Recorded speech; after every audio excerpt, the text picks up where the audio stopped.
All right, this is cause number 24, DCCR 0122, State of Texas versus Katherine Welch. Ma'am, are you Katherine Welch? Yes, Your Honor. And Ms. Welch is here with her attorney, Mr. Gertz. State's attorney is present. Ms. Welch was previously in court, entered a plea of guilty to driving while intoxicated third or more, as well as a prior offense, which made it a second-degree felony offense. There was no agreement with regard to punishment. I have received the pre-sentence report, and has everyone had an opportunity to review that report? We have, Judge. I have, Your Honor. Are there any additions or corrections to that report? Not from the state, other than I want to acknowledge I have received Mr. Gertz's sentencing memorandum this morning. I'm going to get to that too in just a second. Any additions or corrections? Aside from the one comment that I make in the sentencing memoranda about a comment that she made about rehabilitation, I think it's more of a clarification, so I'm happy to touch on that. But other than that, we don't have any additions or corrections. Okay. And Ms. Smallfino has already stated, as well as I have received the sentencing memorandum at 5:47 p.m. yesterday. Going to point that out for the record. The Harris County judge got her sentencing memoranda at midnight, so. Well, it was reviewed quite early this morning, but I did review it. Ms. Smallfino, you've had time to review it as well? Same, Your Honor. Okay. Other than that, I think you all should have a couple, there's only a few, but there were some jail incident reports that should have been provided to council. Did you both receive those as well? Yes, Judge. I did.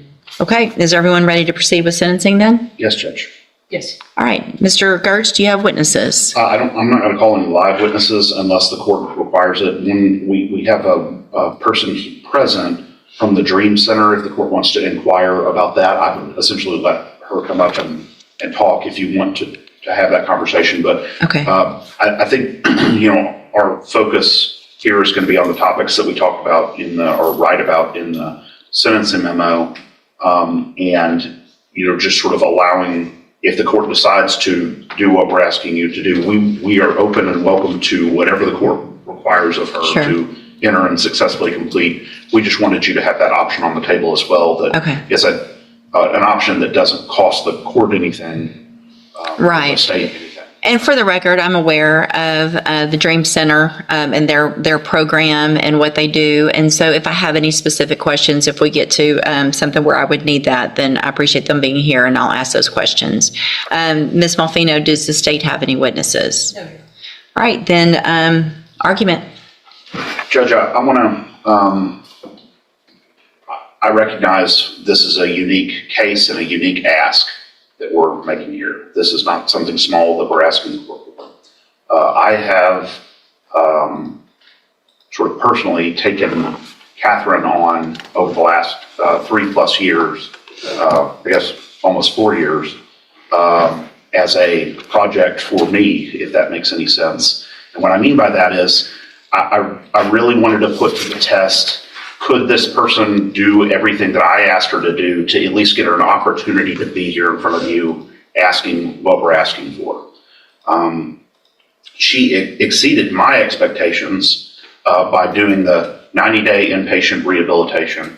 And while she was there, she started to explore with her counselors and her therapists there some of the underlying issues that went beyond just physical addiction, but actually had to do with her mental health and some of the things that she's experienced in her life.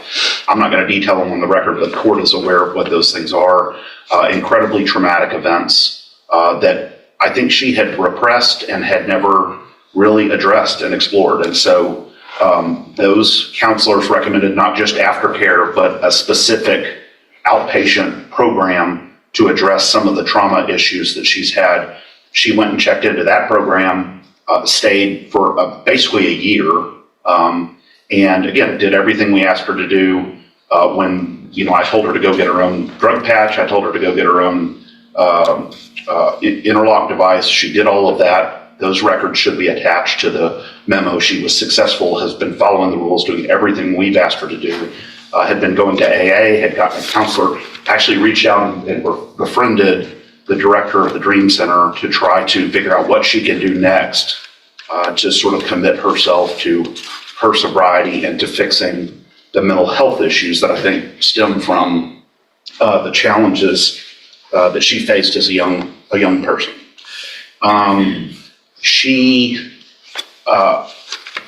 Sometimes it's easy to look at one side of the ledger, the rap sheet or the criminal history, and think that that defines this person. What I have been fortunate enough to do is to really dig down and get to understand her as a human, and see that all the progress she's made, all the effort she's made, and see what she's done well and all the problems that she's been addressing well. She's obviously very anxious about this day, but we've been looking forward to this day as well to be able to present that.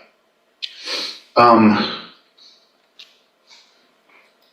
I want to go down on the bottom of page 2, address what I was talking about in the CSI. So that I'm not saying that this wasn't the words that came out of her mouth, but when she was asked by one of the examiners in the probation report, if she felt she needed treatment, she said she didn't feel like she needed treatment. She wasn't opposed either. I want to clarify what we mean by that. And I say this here, but what she would say, I think, is she did 90 days of detox rehab related treatment, has continued aftercare, has continued mental health care.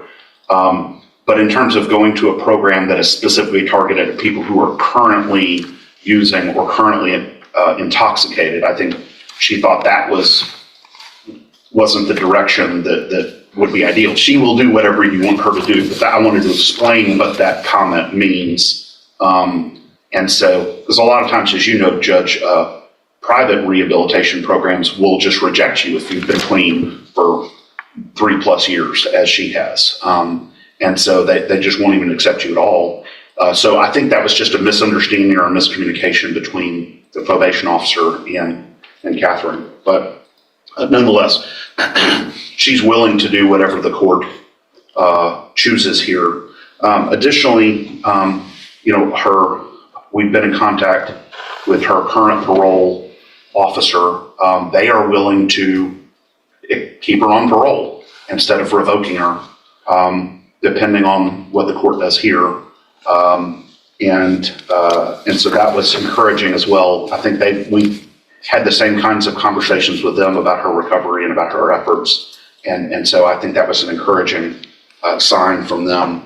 And then finally, Judge, you see, we didn't want to focus too much on support from the community because, again, this isn't just a run-of-the-mill case. This is a different focus. But she is married. She has a family. She recognizes the impact that all of this has had on her family and her relationships, the strain it has put on her husband, both financially and also emotionally. And she accepts responsibility for that, and is asking the court to consider this extremely rare position that we're asking the court to take here. Obviously, if the court would like her to address the court, she is happy to do that. Or I'm not sure how you want to proceed on that. Okay, thank you. Ms. Malfino?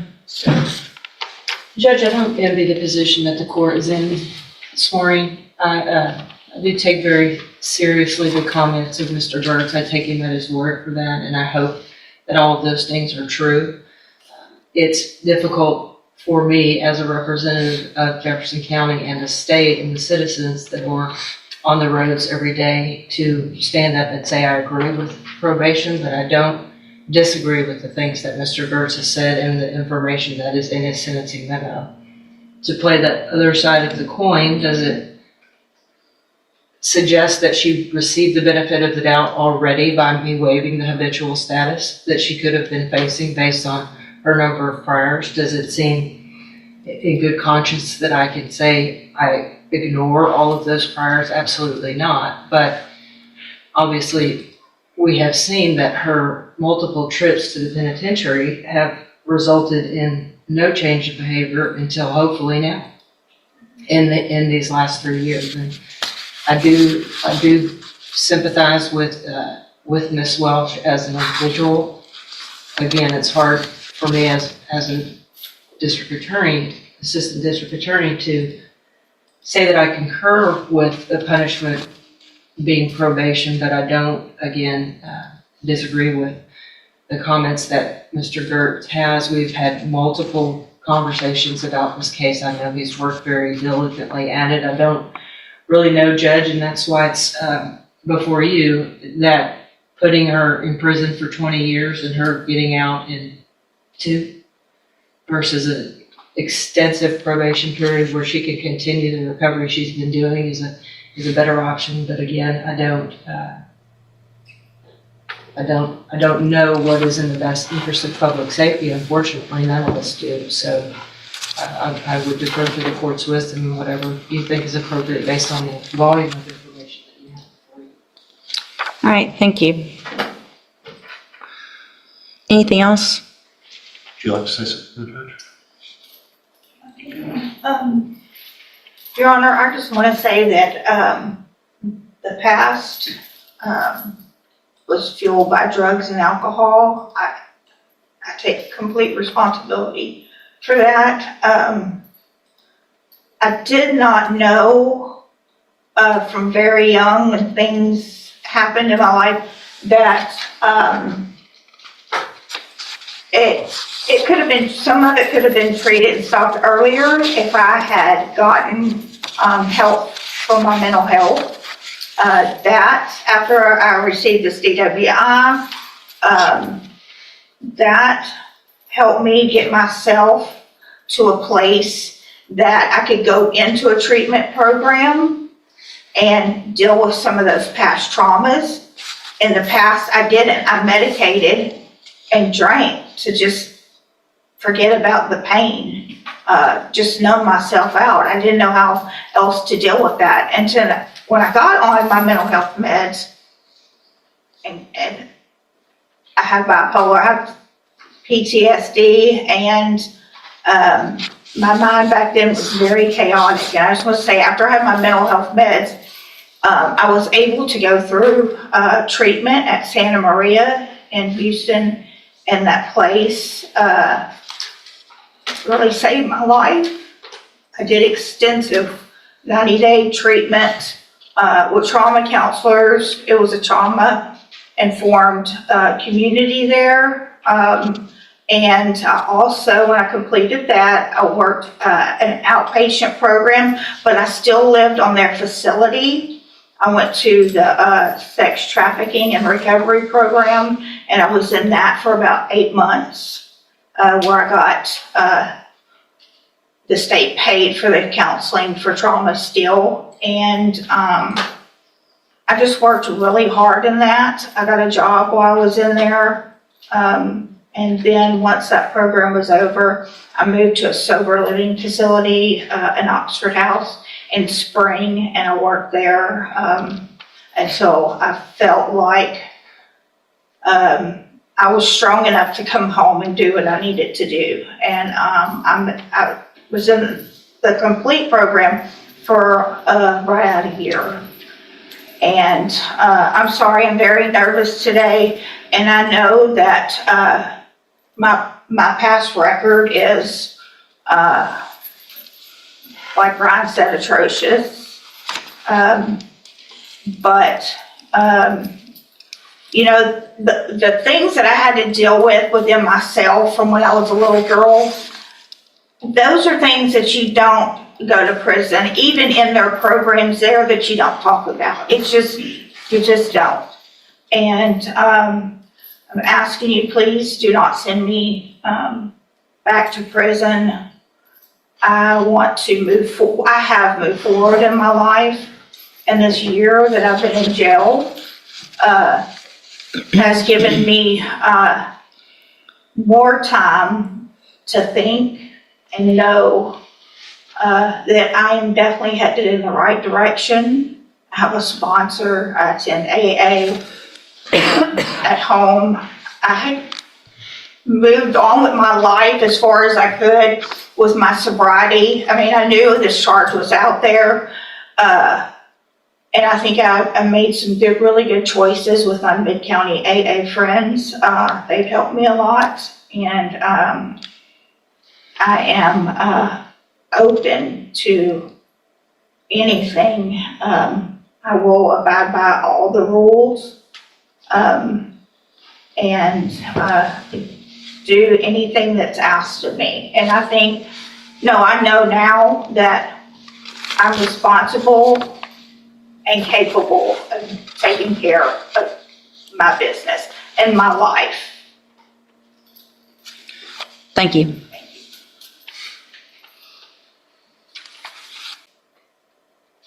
So, Ms. Welch, Ms. Malfino probably said it yet best, and I get this often, and they don't envy my position, and this is the worst part of my job. But I worked hard to get here, and it's my job. Part of my job, it's several things, and it's to look at, obviously defendants and given chances and things like that, but it also is about making our community safe. And I have to look back, this is your 10th DWI. It's not your 5th. It's not your 8th. It's the 10th. And while I understand the trauma that you went through, that you've been to safe P 3 times, you've been given opportunities on probation where they were revoked. You've had opportunities while you were on parole to do what you have done now. And while I appreciate what you've done, and I think that's great, and my goal isn't to, to stop any improvement, but I can't, in my opinion, in good faith, go home tonight, look myself in the mirror and say I gave somebody on their 10th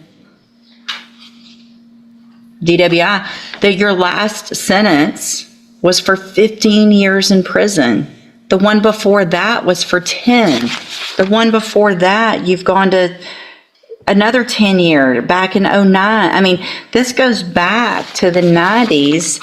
You got a 10-year sentence in 2011. While you're on parole for that one, you get another one, so they give you 15 years, and you get out and you're on parole and you do it again. The fact is, we're just lucky that you haven't killed someone in our community 9 times over, being given opportunities. I just can't do it. I'm going to find that you entered your plea of guilty freely and voluntarily. I'm going to find and your plea of true to the prior offense. I'm going to find sufficient evidence to find you guilty, and at this time find you guilty of driving while intoxicated. I'm going to sentence you to a term of 18 years in the institutional division of the Texas Department of Corrections. You will receive credit on that sentence for any time that you've been in custody that the law gives you the right to receive. You're going to be handed a trial court certification that shows this was not, well, I guess there was an agreement because the waiver of the enhancement, which could have been a 25 to life, as Mr. Gertz said. So I'm going to hand you the certification that shows this was an agreement. You've waived your right to appeal. I'm also handing you a written admonishment regarding your ineligibility to possess a firearm or ammunition. Possession, because of the judgment entered against you, you're ineligible under Texas law to possess a firearm or ammunition. Possession of a firearm or ammunition could lead to charges against you. You should read the written admonishment I provide you. If you have any questions about that, you can talk to Mr. Gertz. And Ms. Welch, I take no pleasure in this. This is extremely difficult for me. I understand to some extent addiction, and I understand that you are on a better path. However, there have been plenty of opportunities in the past where you were on a better path and you got back out and you got back on our roads again. And so good luck to you, ma'am. Thank you, Mr. Gertz and Ms. Malfino. Court will be adjourned.